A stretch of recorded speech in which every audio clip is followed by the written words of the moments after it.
Bon, comment ça va aujourd'hui dans l'océan Indien? Il a l'air de faire assez beau, non?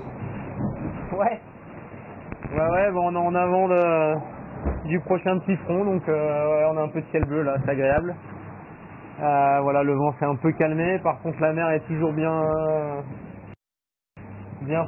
un peu désordonnée, donc pas évident d'avancer, mais ouais, tout va bien à bord de Lingdao. Écoute, est-ce que tu peux m'expliquer un petit peu la stratégie par rapport justement à ces systèmes dépressionnaires? Écoute, là j'ai encore un peu de tribord et il y aura un jibe dans la journée pour me mettre en bâbord à mur. La bascule du vent, là j'ai encore un vent au sud-ouest et qui va basculer à l'ouest, et donc voilà, il sera temps de changer et d'être sur un bord avec le foil. Ouais, c'est ça. Est-ce que voilà, comment ça se passe justement sur une seule jambe? Le bateau est différent, hein, c'est sûr, hein, j'ai l'impression d'avoir un bateau qui fait plusieurs tonnes de plus dans son foil. Bon, je pense que malgré tout, dans ce vent fort, c'est pas les conditions où il y a le plus d'écart. Donc j'arrive quand même à m'en sortir et à avoir quand même des moyennes correctes, même si de toute façon je vais moins vite, mais bon voilà, ça limite quand même un petit peu la casse. Écoute, voilà, mais faut effectivement réapprendre un petit peu à utiliser le bateau sans ce foil, et ouais, c'est surtout dans le vent médium, je pense, où je serais très pénalisé en tribord à mur.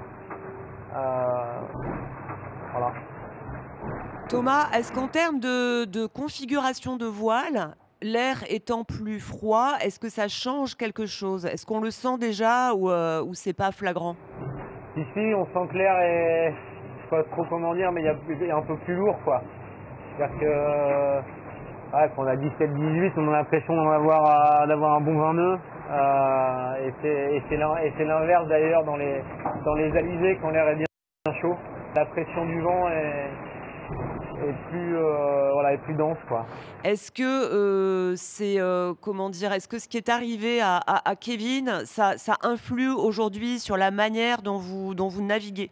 Bah voilà, enfin c'est pas drôle, et pour rebondir là sur ta question, je dois vraiment envoyer tout mon soutien à Kevin et au team PRB, et féliciter Jean aussi, parce qu'en plus de faire une course exceptionnelle, voilà, il a encore une fois super bien géré.